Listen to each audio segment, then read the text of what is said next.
Sur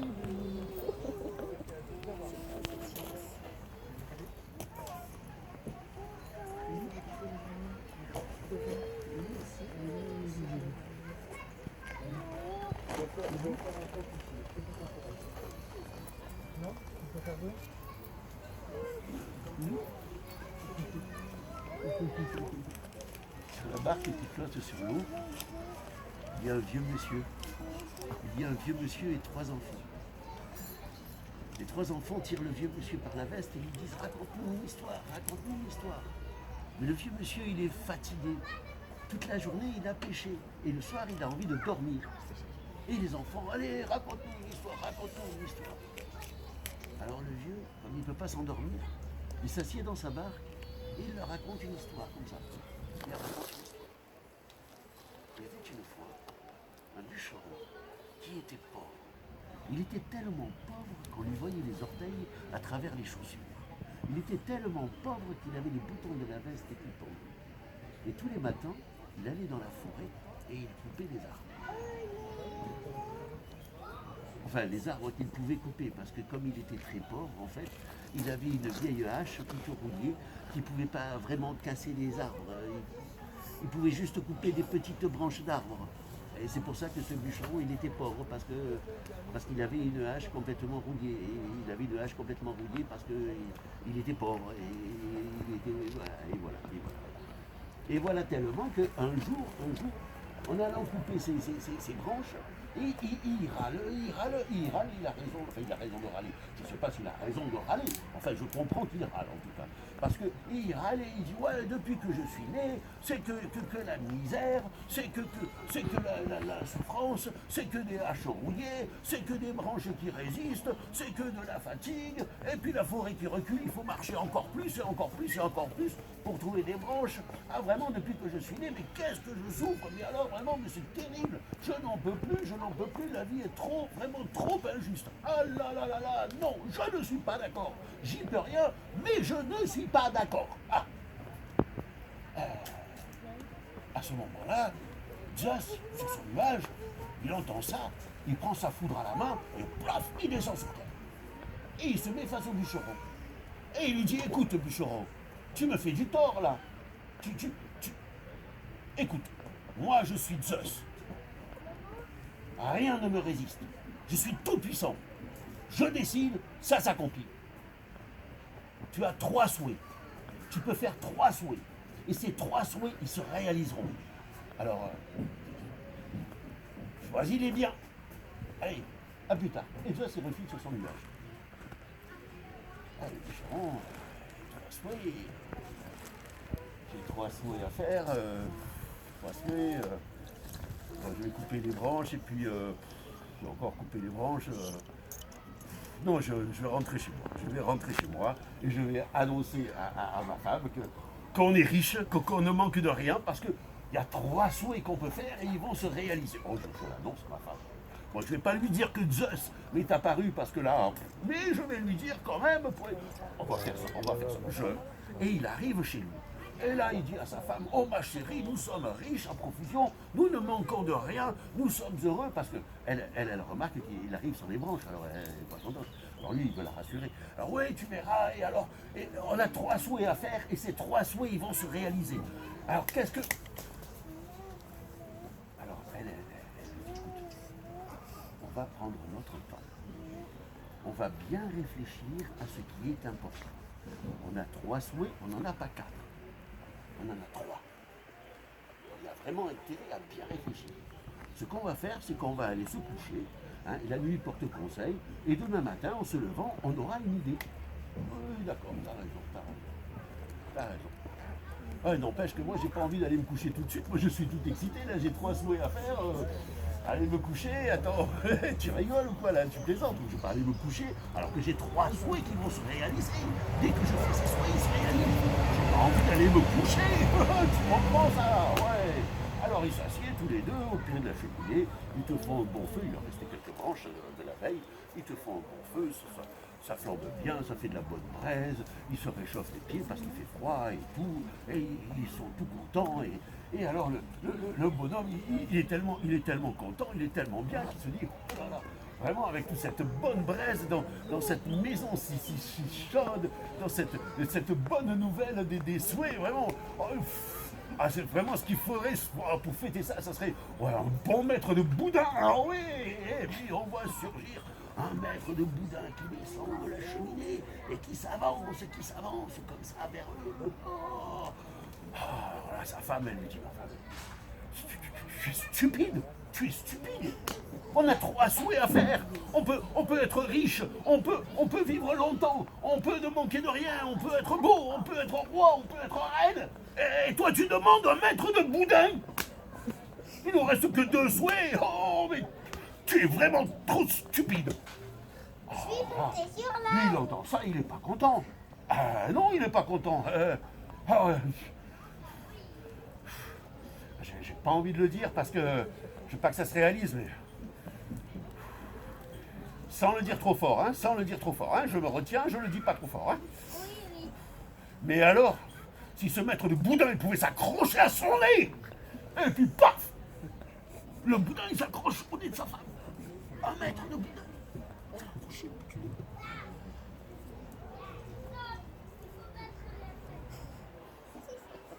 Là, c'était pareil, en silence. Lui, écoute, il nous reste encore un souhait. Si tu veux, ce qu'on peut faire, je peux être roi. Là, je peux souhaiter être roi. Et puis une fois que je suis roi, je te fais faire un étui en or, comme ça, là, pour cacher le boudin. Ça va être élégant, un étui en or, alors, marque de richesse, comme ça, il y a un boudin d'un mètre, mais personne ne le saurait. Grand étui en or. Hein, voilà, on peut souhaiter ça. Comme ça, pouf, on a sauvé quand même le principal. Elle le regarde. Ah non. Ah non. C'est pas possible. C'est pas possible, non, non. Si tu fais ça, moi je saute par la fenêtre. C'est pas. Tu penses pas. Alors, et il lui dit, ben écoute, je te laisse le dernier souhait. Et alors elle, ben, elle souhaite que le boudin se détache de son nez. Et le boudin se détache de son nez. Vous avez trois souhaits à faire.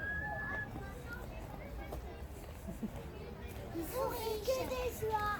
Hein? Et qui sont riches. Et ouais, et ouais. Comme quoi, Faites comme comme Barbe Noire ou un roi. eh ben alors quand le vieux monsieur, il a raconté cette histoire aux enfants, les enfants ils étaient tout contents d'entendre l'histoire et tout, ils étaient vraiment tout joyeux, ils étaient tout contents, ils aimaient ça. Mais ils se disent, mon Dieu, mais cette histoire, qu'est-ce qu'elle veut dire? C'est qu'elle finit mal, mais non, elle finit bien, puisqu'ils reviennent dans l'état où ils étaient. Ils ont simplement gaspillé leurs trois souhaits. C'est tout. Ils auraient pu ne pas avoir trois souhaits à faire. Ils ne se seraient même pas rendu compte qu'ils les avaient gaspillés. Alors les enfants, ils disent au vieux monsieur, non, raconte-nous une autre histoire, parce que là, moi, j'aimerais bien une histoire qui finisse, mais alors complètement bien, que je sois vraiment content, quoi, que je me dise, ah ouais, avoir entendu cette histoire, mais je suis trop content. Moi, une histoire de fée, moi. Une histoire de fées. Oui, j'adore Ah, les fées. t'aimes les fées. De la prochaine fois, tu auras une histoire de fées. Tu auras une histoire de fées. Pour moi, une histoire de super-héros. Il y aura aussi l'histoire de super-héros. En attendant, le vieux monsieur, il la raconte.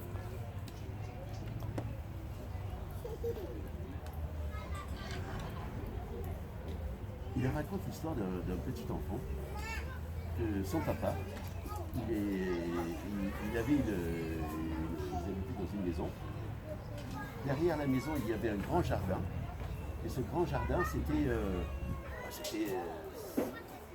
le grand jardin où ils allaient s'amuser, quoi, les enfants. Il y avait trois garçons et une fille. Et ils allaient s'amuser dans le jardin. Et au fond du jardin, il y avait des fours. Parce que le papa, il faisait fondre des métaux. Il récupérait tous les objets en métal, tous les objets en fer, les mobilettes, les bicyclettes, les motos, les tracteurs, tout ce qui était en fer. Il y avait les grandes charrues. Et il passait dans la rue, il récupérait tout ce qui était en fer. il le ramenait chez lui et il le faisait fondre. Il le faisait fondre, après il en faisait des grandes plaques comme ça, et puis les plaques, il les revendait. C'était son travail à ce monsieur. C'était son travail. Je sais que c'était des vitres de fenêtres. Ah, mais il y avait aussi des vitres de fenêtres, il récupérait plein de choses, plein de choses. Ouais. Hein, mais enfin, les vitres, c'est quand même pas en fer. Ouais, Pas ouais. en fer. Et donc, il récupérait tout ça. Ah bon? Et oui, et oui. Il n'a pas d'autre métier? Et non, c'était son seul métier. C'était son seul métier. Et après, ben oui, ben oui, ben oui, ben oui, ben oui. T'as fait ça. Oui, et oui.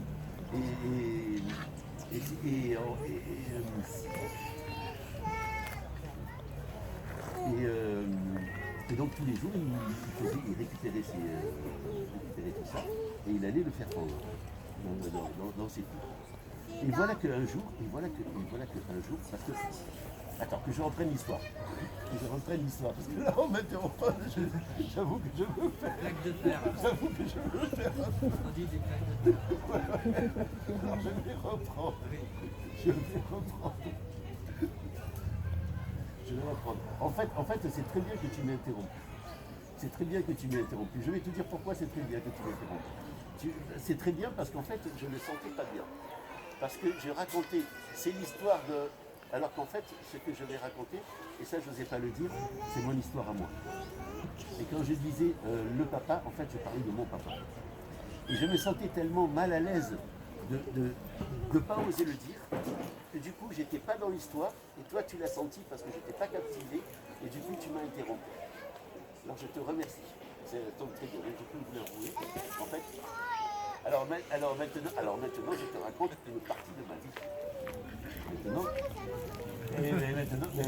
Maintenant, je te raconte une partie de ma vie. Donc, mon papa, il récupérait des métaux, différents métaux, et les amenait dans ses fours, au fond du jardin, et il les faisait fondre. Et mon papa, ce dont il rêvait, ce dont il avait toujours rêvé quand il était petit, c'était d'être pilote d'avion.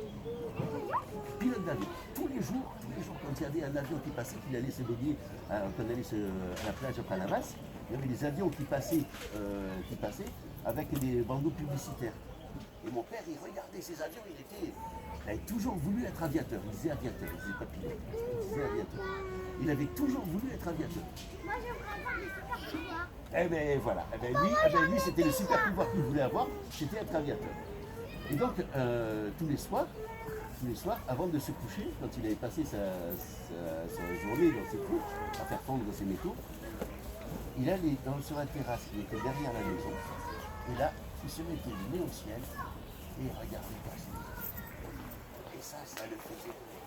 Il mettait tous ses rêves dans ces avions qui passaient. Il se voyait piloter les avions, il se voyait passer au-dessus de pays, il se voyait vivre des aventures, il avait lu Saint-Exupéry, tout ça, et il partait complètement dans ses rêves en regardant ses avions. Et un jour, le voisin qui apostrophe mon père et qui dit à mon père: oh, qu'est-ce que tu fais là, regarder comme ça dans le ciel, tu regardes les nuages, tu regardes le ciel, tu regardes quoi? Alors, mon père qui lui dit comme ça: mais je regarde les avions. Tu regardes les avions? Ben ouais, je regarde les avions. Pourquoi tu regardes les avions? Tous les jours je te vois, t'as le nez au ciel, tous les jours tu regardes les avions. Ben oui, je regarde les avions tous les jours. Parce que figure-toi que moi je voulais être aviateur. Et ça c'est des rêves. Ça. Arrête ça, c'est des rêves. C'est des rêves, arrête ça. Alors mon père, alors mon père qui n'était pas n'importe qui lui répond: écoute, là, moi j'ai économisé, et maintenant avec mes économies, je peux faire un tour du monde en avion si je veux. Ben ouais. Alors le voisin qui entend ça et qui dit à mon père: quoi? Tu peux faire le tour du monde en avion si tu veux, mais qui c'est qui va partir en avion? Il dit à mon père: c'est toi qui vas partir en avion, tu vas laisser ta famille ici. Et il dit à mon père: c'est ta femme? Ben, elle s'en fout de ta femme. Ah, c'est l'un des enfants, mais t'as 4 enfants. Renonce-y, c'est un rêve, renonce-y. Tu ne réaliseras jamais. Ta vie, c'est de faire fondre les métaux, c'est tout. Mon père, il entend ça. J'ai eu ses bras qui touchaient terre. J'ai presque vu son nez s'allonger et toucher terre. Il était... Moi, je le regardais par la fenêtre de la chambre. En haut, ouais, parce qu'il y avait le rez-de-chaussée. Il y avait le rez-de-chaussée avec la cuisine, le salon et tout ça. Et il y avait le premier étage avec les chambres. C'est Donc, comme j'étais dans ma chambre, je regardais mon père et je vois ça. Et je vois mon père tout malheureux. Et le lendemain matin, au petit déjeuner, on était tous à la cuisine. Et il y a mon père qui traverse la cuisine. Il ne me dit pas un mot, alors que tous les matins, quand il se levait, il traversait la cuisine, il avait un mot gentil, il nous disait bonjour, le bisou, le sourire, et comment ça va, il t'a bien dormi, il t'a fait de beaux rêves. Et là, il traverse la cuisine, il ne dit rien. Et il va assez fou. Et il allume ses fours, comme ça, pour faire fondre ses métaux. Et puis, je sais pas, il sait pas où il avait la tête, et puis boum, le four qui explose. Bon, mon père, il a rien eu. Il est juste sorti, il était tout noir, il avait du tambour partout, il avait de la soupe partout. Oui, mais c'était rigolo. C'est vrai que c'était rigolo en plus, il avait la vie un peu déchirée. Il avait l'impression de voir un film, tu sais, Ghost, là, le retour de je sais pas quoi. Tu vois. Et alors, on va mon père sortir comme ça. Bon. Et à ce moment-là, il y a quelqu'un qui sonne à la porte. À ce moment-là, il y a quelqu'un qui sonne à la porte. Et ce quelqu'un, c'était un ami de la famille. Enfin, un ami de la famille, c'est quelqu'un qu'on connaissait bien.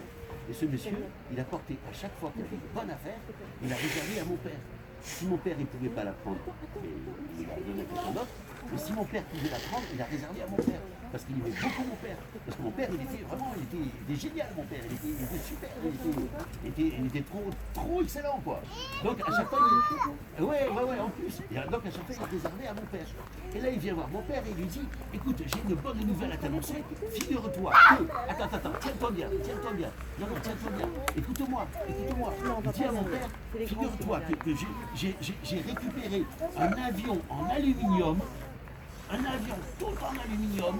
Cet avion, tu peux le prendre, tu le découpes, tu fais fondre l'aluminium. Et alors, je te jure, pendant 3 ans, tu n'as plus besoin de travailler. Pendant 3 ans, tu n'as plus besoin de travailler. Tu as tous les sous qu'il te faut. Je te l'apporte. Père qui me dit. Ah ouais, c'est bien. Tu vas faire du vélo là, tu vas aller le chercher? J'ai fait exploser mon four à aluminium tout à l'heure là. Si je te le prends, je ne pourrais pas le faire fondre. Je ne peux pas accepter. Et combien tu le vendais cet avion sinon? Alors il dit 10 000 euros. Alors, en fait, à l'époque, c'était 10 000 francs. Alors, je voulais le dire comme à l'époque, parce que sinon, donc 10 000 francs. Donc il dit à mon père, ça fait 10 000 francs. trop cher. Non, pour un avion, 10 000 francs. 10 000 francs pour un avion. Donc tu rigoles. Un avion, ça coûte des milliards. Ça coûte des milliards, ça coûte 10 000 francs. Alors mon père qui réfléchit, qui se dit, j'ai 10 000 francs d'économie, je lui achète. Et alors, il fait l'affaire. Et le soir, c'était la nuit, il était 9h du soir. La nuit commençait vraiment à tomber, on était en été. Et on voit un camion qui arrive, qui rentre dans le village, ça s'appelle Glignac le village. Il rentre dans le village et il a l'avion derrière le camion. Et avec une grue, il prend l'avion et met l'avion dans le jardin.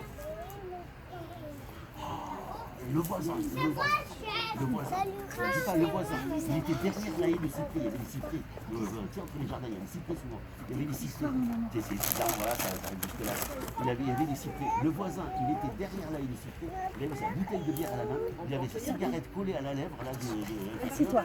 elle était bouche bée, il n'en revenait pas, parce qu'on avait un avion dans le jardin, le voisin s'est dit, mon Dieu, mais c'est pas possible, il réalise ses rêves finalement, non seulement il va faire un tour du monde en avion, mais carrément il achète un avion. Bah, c'est quoi ça? C'est quoi? Oh, c'est extraordinaire. Alors bon, nous on était contents, mes frères, ma soeur et moi, on était contents de voir cet avion. Bon. Mon père, à ce moment-là, bon, on va se coucher et tout, on est contents et tout ça. Et puis le lendemain matin, mon père qui nous dit, les enfants.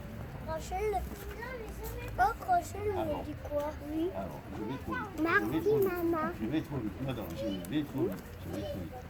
Mais, elle est partie où, maman? Le soir, le premier soir. Je crois qu'elle est partie à la voiture encore. Mon père, il était autour de l'avion. Pour chercher un autre embarquer les fruits. Il rentre dans l'avion. Pour chercher embarquer des Traverse fraises entre les encore. sièges. Il s'assied sur le siège du pilote. Et là, il regarde. Il regarde bien. Il ferme les yeux.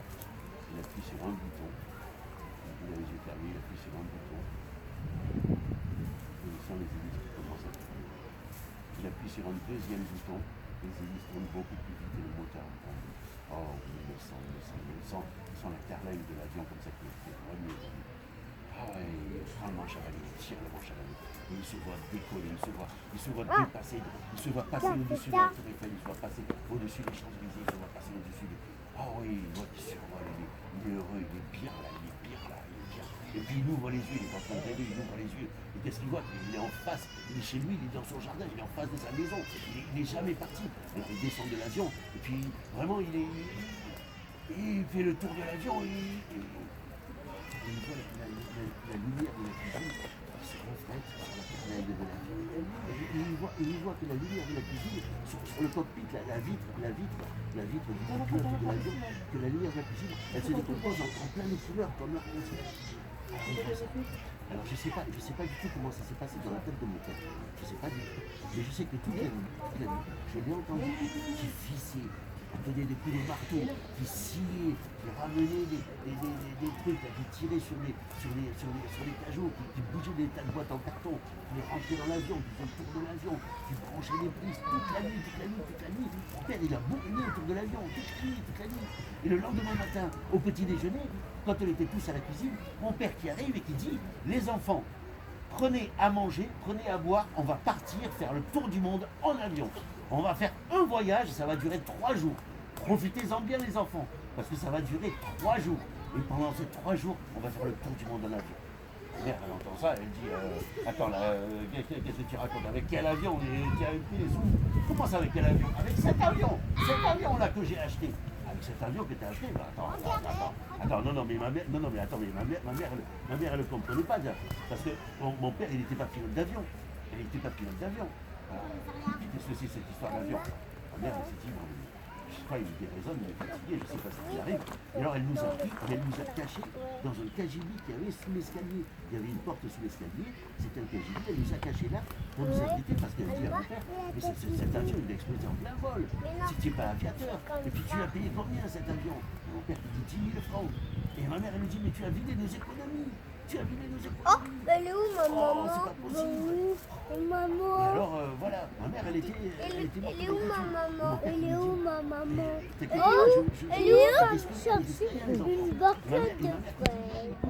Moi ça fait 20 ans. Ça fait 20 ans que je raccommode les chaussettes, ça fait 20 ans que je fais le ménage chez le docteur, ça fait 20 ans que je répare même les cartables et je dis rien parce que tu es un mari extraordinaire, mais là maintenant tu as mis nos enfants dans un avion qui a explosé en plein vol et tu n'es même pas pilote, et tu es complètement fou. Et alors mon père il me dit, écoute, moi ça fait 20 ans que tous les matins je vais travailler avec le sourire, et travailler vite. Ça fait 20 ans que le soir je fais des plaisanteries. Ça fait 20 ans que je raconte des histoires aux enfants le soir avant qu'ils se couchent. Mais tu n'as toujours pas confiance en moi? Allez, donne-moi la clé. Voilà. Ma mère, elle a ouvert sa main. Et dans sa main, il y avait la petite clé du KGB. Il était toute jaune, nous on disait la clé en or.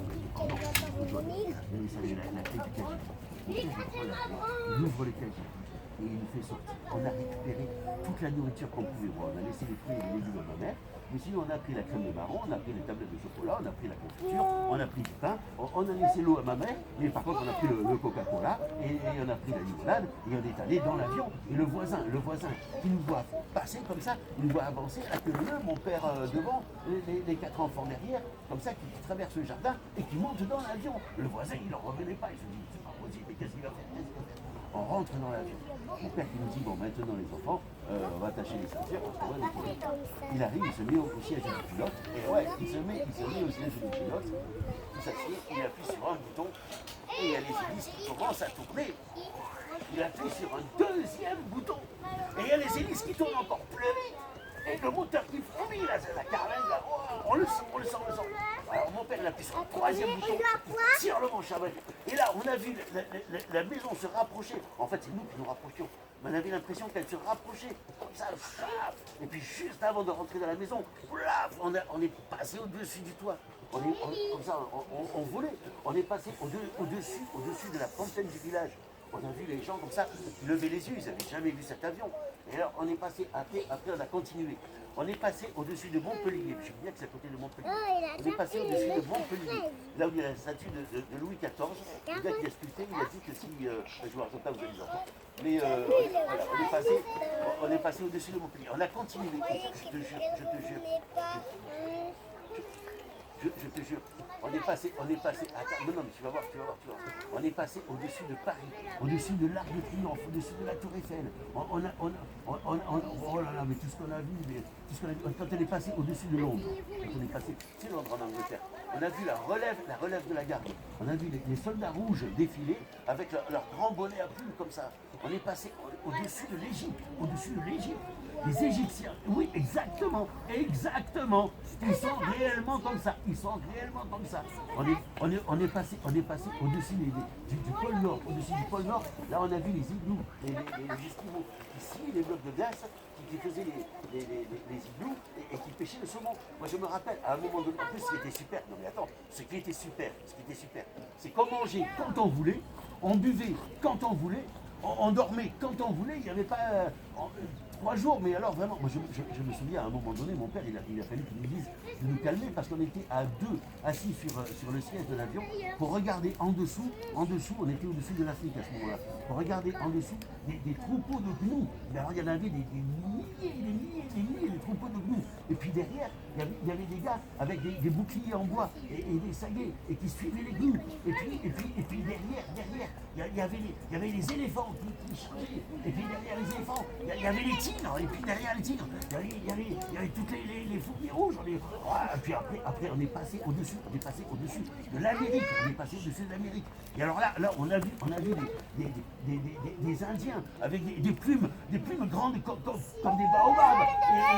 Oui, qui couraient à cheval. Et puis après, on a vu, oh là là, on est passé au-dessus de New York. On a entendu les sirènes de Starsky Hutch. Ouais. On est passé au-dessus de l'Allemagne. Mon frère, à un moment donné, mon frère, il m'appelle. Il s'appelle toujours Alain. Il m'appelle et il me dit, ouais, Patrick, viens voir. Alors moi, je m'approche. Alors, l'avion, forcément, pour m'en sauter, l'avion, il a eu tendance à... Donc, je m'approche quand même de mon frère. Et alors là, juste en dessous de lui. Alors, juste en dessous de lui. Un par ici. Moi, ce sera toi, un par ici. Et toi, par là. Il voulait du pôle Nord au pôle Sud, sans s'arrêter. La grande ailes blanche. Oh, c'était magnifique. Il passait devant l'arc-en-ciel. Le vert, le bleu, le jaune. Et derrière, il y avait le soleil qui se levait. Ça, le long de l'arc-en-ciel. Et puis juste après, on est passé au-dessus de Munich. C'était le jour de la fête de la bière. Et alors, il y avait des messieurs, ils avaient des grands shorts en cuir comme ça, qui leur arrivaient jusque-là, très très larges, avec des chapeaux, avec une petite pub, et puis ils jouaient la musique, bon. Et alors tout le monde levait les chopes de bière, des chopes grandes comme ça, tout le monde levait les chopes de bière et buvait les chopes de bière. Qu'est-ce qu'on a vu encore? On a vu... Qu'est-ce qu'on a vu en passant dessus l'océan. On a vu des baleines comme ça qui se suivaient et puis qui rentraient dans l'eau et qui ressortaient en balançant de l'eau tout autour d'elles. Et alors ça se reflétait parce qu'il y avait le soleil qui jouait sur la mer. Et oui, tu as vu ça aussi? Et le soleil comme ça, il se reflète, ça fait... On est passé au-dessus de l'Espagne. Il y avait justement cette corrida. Donc on a vu la corrida, on a vu le gars qui fait un grand, sa cape rouge, le taureau qui fonçait, le toréador avec sa cape rouge qui évite le taureau. C'était magnifique, on est passé au-dessus de l'Italie. On a vu des restaurants entiers en plein air où les gens mangeaient des spaghettis toute la journée. On est passé, qu'est-ce qu'on a vu? Ah ouais, on est passé au-dessus du Portugal. Et là on a vu plein de maçons qui faisaient les maisons. Ouais, on s'appelait de tous les côtés. Ah ouais, ça a été 3 jours magnifiques quoi. 3 jours magnifiques, vraiment. Ah bah moi, j'ai parti à la voiture avec la On est route. repassé Et t'es allé à la maison. au-dessus de Londres, on a revu T'es à la la maison. garde, on est repassé au-dessus de Paris, etc. T'es parti à la route avec du vélo. À l'atterrissage, ça a été Et t'es parti à la maison. T'es parti en moto. Imagine ma mère, elle était sur la terrasse derrière. Ça faisait 3 jours. 3 jours qu'elle était sur la terrasse derrière à s'interroger. Elle a pollué son torchon dans ses mains. Parce que ça faisait 3 jours qu'elle était devant un avion qui avait On prend des mains. Et il si avait on... décollé. Et si on... En fait, mon père, il avait récupéré des vidéos et des photos et il les passait sur les les deux, c'est les disques de l'avion. Alors ma mère, quand elle avait le voisin qui avait regardé, il y avait ma mère qui avait avancé vers mon père. Elle les bras autour de mon père et il lui a dit ouais, ça valait les 10 000 francs. Maman.